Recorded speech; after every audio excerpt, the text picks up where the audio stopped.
On tonight's episode of Tales from the Porch Swing, that time I accidentally went to a bomber rally.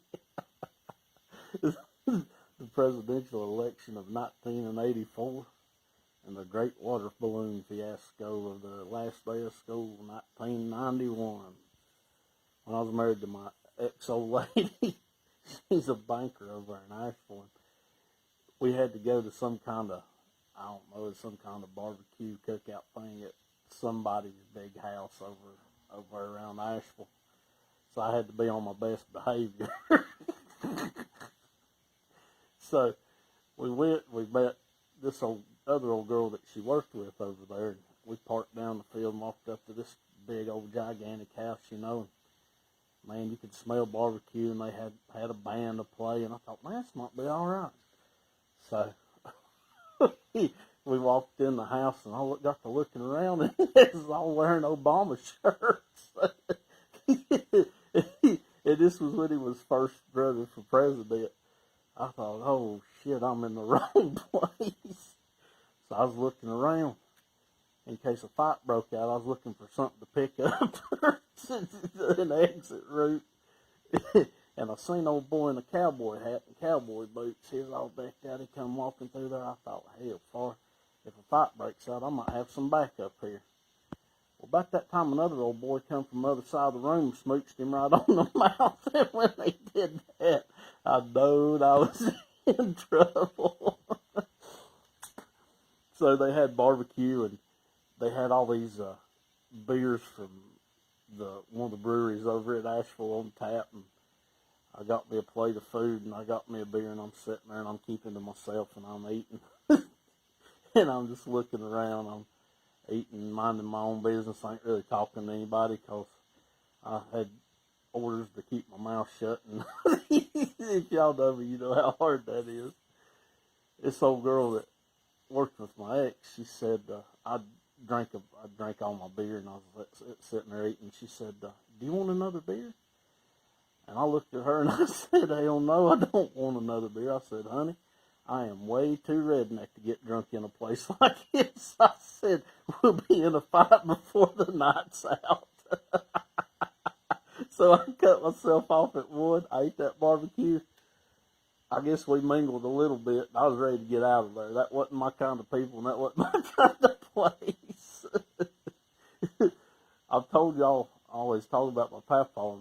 My papa, he was a big Democrat, but man, he was an old Southern Democrat, which went back a lot to Civil War politics, and then he was a big FDR man from the Depression and World War II, and he just never did change. He's just always a Democrat. And when I was little, I remember being about 4 years old, and I decided I was going to be a Republican. I've been one ever since.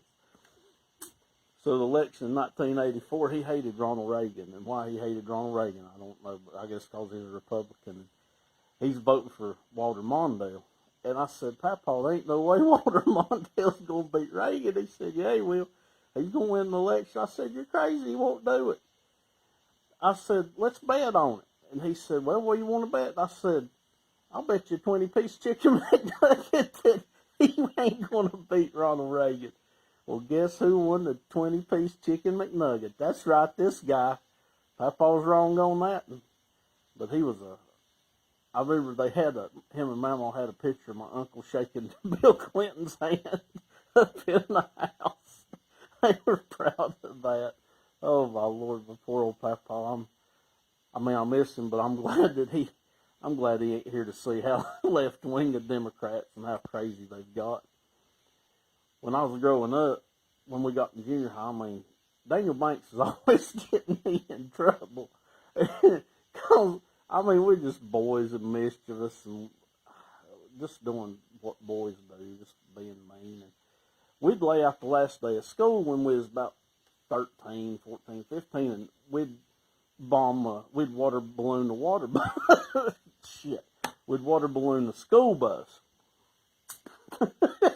So, one year we done it, and we got by with it.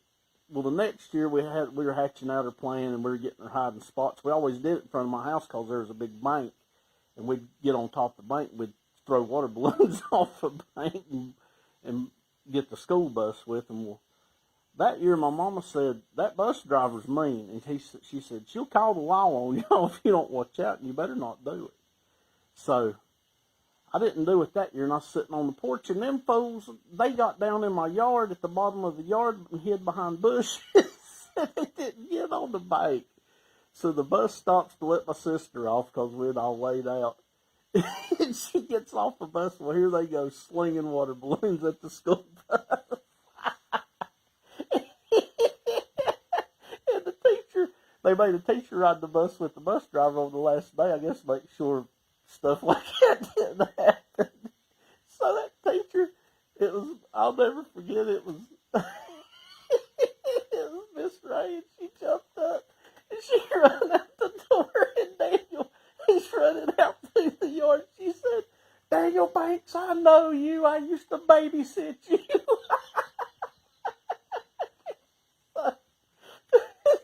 So we all scattered. And I guess Daniel went home. I can't remember how it all went down, but sure enough, here come the law around the road.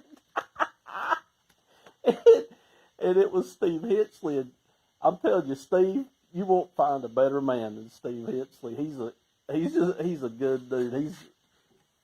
If anybody tells you that he ain't, you know they're lying, and they ain't worth a dime, because you won't find a better man, I'd say, in the world than Steve Hitchley. And he was our dare officer, so I guess that's why they sent him out. So he goes up to Daniel's, and he gets Daniel, and he's doing his investigation. He's questioning. He says, now, who all was with you? And Daniel said, oh, I was by myself.